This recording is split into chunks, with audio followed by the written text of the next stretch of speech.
some people when they look at, because you were mentioning the Big Five personality and how sometimes you have an athlete do a Big Five and then you can see how it's reflected in the Stroop test. Like they fail and they start fucking getting anxious and stuff, right? So have you seen, through working with an athlete for a prolonged period of time, have you seen their personality change when it comes to competition? Because anxiety isn't necessarily fully bad. Sometimes anxious people plan a lot of things out. They plan for every single situation. They're very particular. They can be very detailed. But sometimes that anxiety can cripple a person when it comes to competing, right? So there's a good and bad on anxiety. But have you seen somebody be able to, I guess, flip their anxiety when it comes to being in a competition setting, even though they're still maybe an anxious type of person?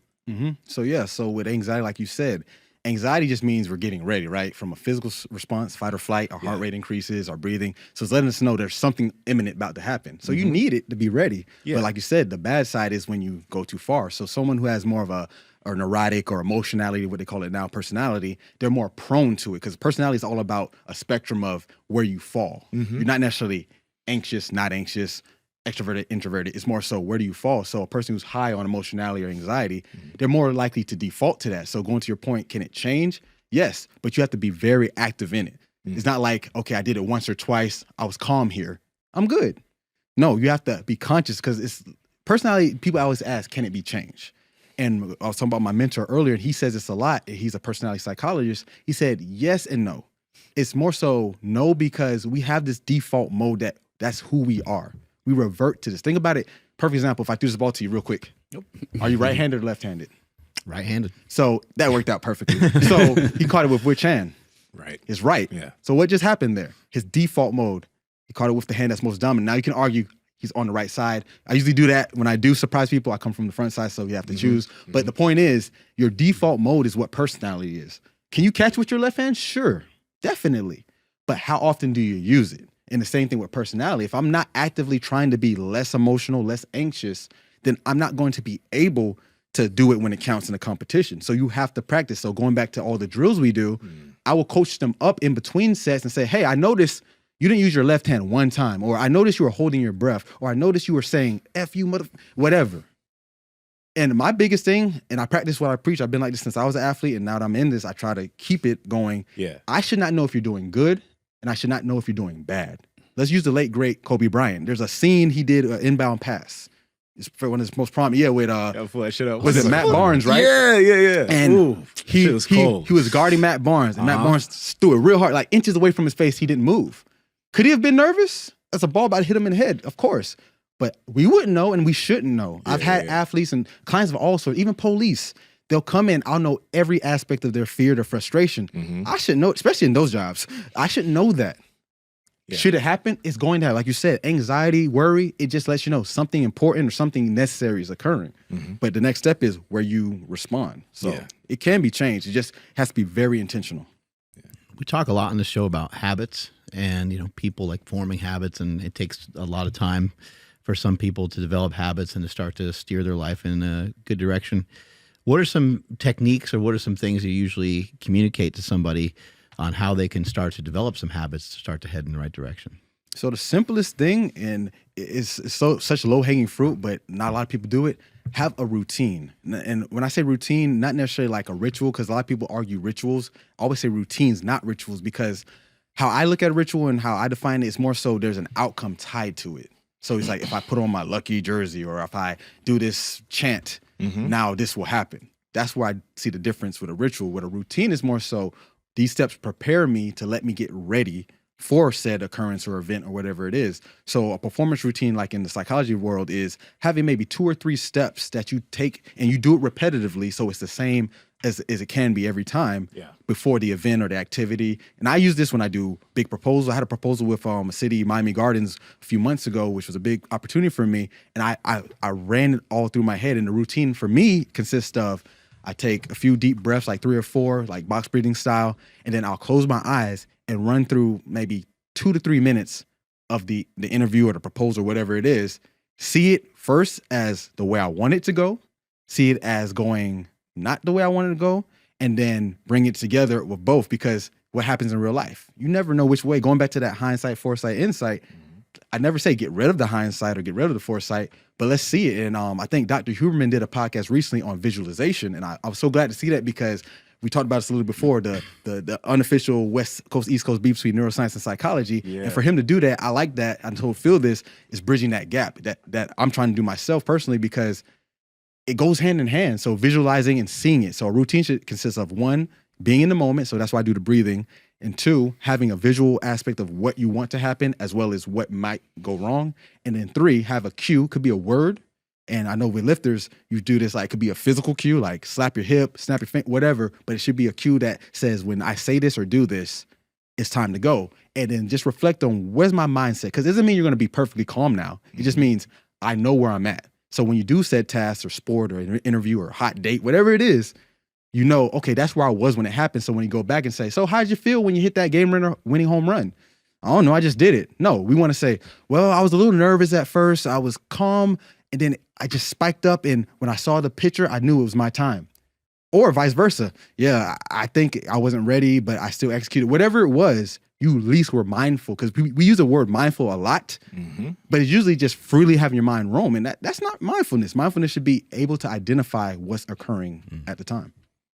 Yeah, I think it's interesting if you think of like routine. I think you're always trying to, especially nowadays, because so many people talk about like their morning routine, their cold plunge and their sauna and the different things that people might do, the breathing. But routine doesn't necessarily have to be that way. You know, if you look at, you know, Marshawn Lynch was big on like eating Skittles before a game. Kobe Bryant notoriously ate pepperoni pizza, an orange, and grape soda. So it's highly individual exactly what someone does, but like maybe those guys found those foods, which most coaches and most nutrition people would be like, well, maybe we should change this. But I've worked with a lot of great athletes, having them come through here at Super Training, and I've tried to change some of their routine. I tried to change a little bit of what they were doing, and it was a mistake because they had a particular way, a particular way that they would move, a particular way they would psych up for a lift, a bunch of different things. And sometimes asking someone to calm down that gets really hyped up isn't a great idea. Sometimes vice versa, it's not a great idea. Each person's just a little different. So the people listening, you know, I don't want you to go out and eat a bunch of pepperoni pizza, but I do think that your routine can be unique to you. Yep. You can find something that feels good for you and that works well for you. I agree with that 100% because in the track world, we used to always talk about this. When Usain Bolt took to the scene, people criticize his form. He's long, he's 6'4", 6'5". That's not typical of a sprinter. And people say, but what if his mechanics were like this? I would argue, I'm not a track expert per se. I ran it to a decent level, but it probably would have maybe made him slower. Yeah. Because that's how he's mechanically, like, over his career ran, and that's how he got to where he is. And the same thing with your athletes. If this is what's been working, I guess the main takeaway should be is, are they in the moment? If they're in the moment doing all that stuff, let it be. Now, if it's like, I don't know, coach, I just did it and they have no idea and it's just something to do to pass time, that's when I would kind of, not say change it, but like entertain like, what could go differently?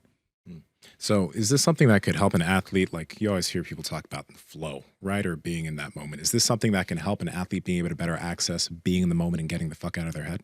Yeah, well, flow state, that comes back to, like, say, managing the stress and anxiety. There's something called the inverted U hypothesis. Are you familiar with that? Never heard of that. So you probably have done it without even knowing it, or it plays a role. So the theory is basically, think of an upside down U. Yeah. So on one side is low arousal, and when we say arousal, we mean like ready for action, not that other arousal. I know you've talked about that on this podcast before.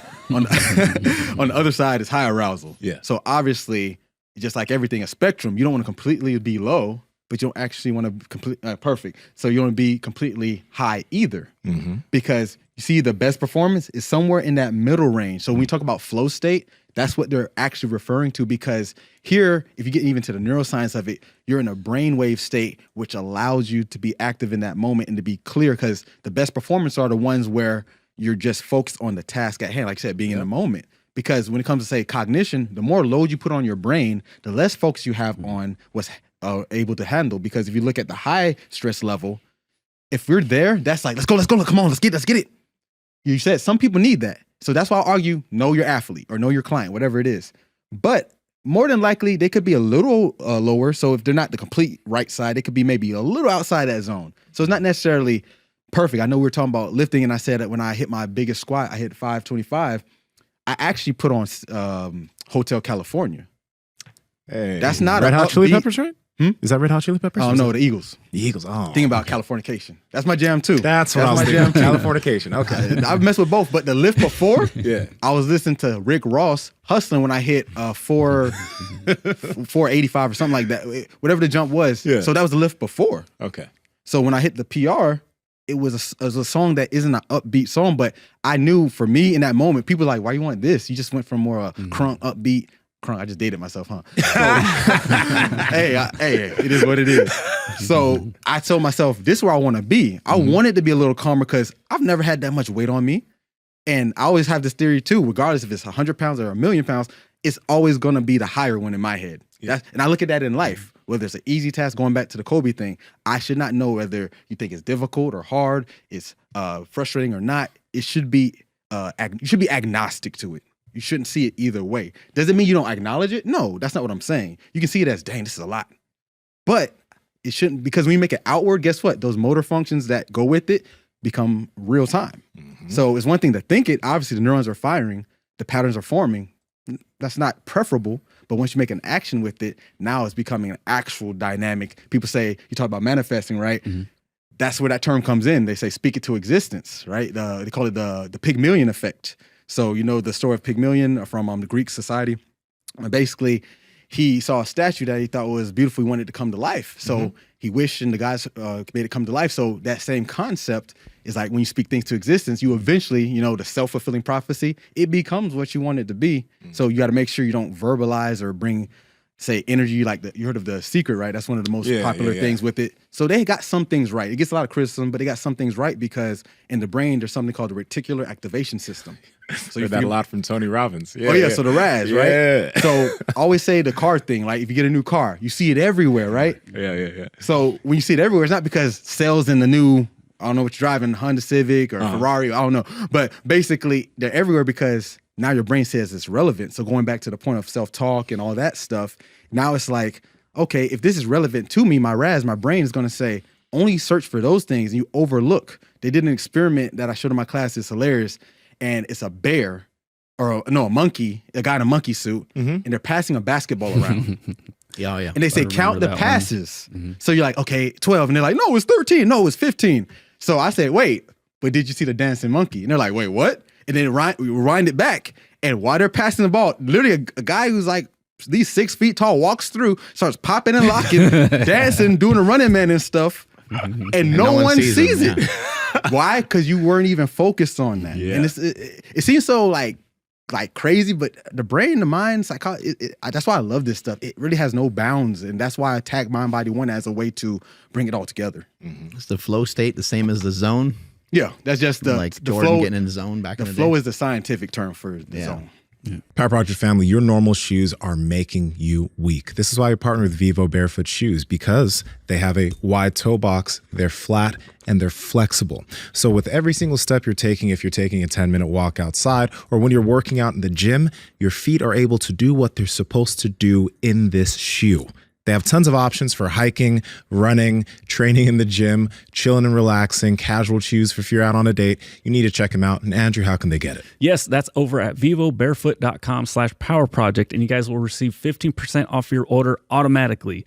Again, vivobarefoot.com/powerproject. Links to them down in the description as well as the podcast show notes.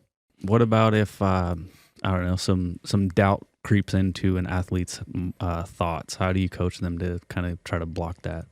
So, go with another analogy. So I Sounds like a selfish question. It is very much a selfish question. Hey, I'm fine with that. Let's do it. We have an on-site session. Let's go. And the so cool thing is, it it hasn't happened. I'm just making sure down the road if something comes up, I want to make sure I have some some weaponry to fight back. He's about to do his first jiu-jitsu match coming up. Oh, perfect. So this is an unofficial session consult. Thank you, I'll sir. bill you later. No, Build the podcast and it's all good. Nah, definitely not. I'm happy just to be here, guys.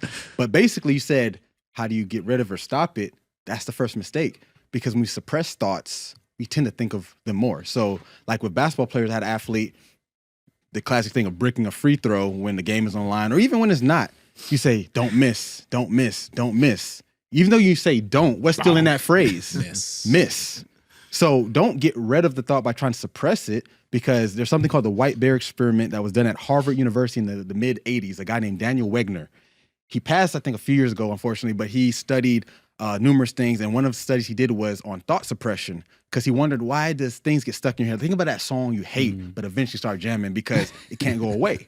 You try to suppress it. So what they did in the experiment with the white bear, they said, okay, sit in this chair, just talk to whatever thoughts come to your mind, just say them out loud. So it might be like, yeah, I'm going to go get some food later with my friends, maybe watch a movie, blah, blah, blah. They said, if you think about a white bear, hit this bell right next to the seat. Ding. So they saw it kind of infrequent, but the second condition was don't think about the white bear. And what they saw was they hit it just as frequent, in some cases, more frequent with the don't think task. Because when you say don't think about it, your mind says don't think about it, but oops, you just thought about it. Ding. So going back to self-doubt, it's not to say negate the thought and get rid of it or just ignore it. It's more so reframe it.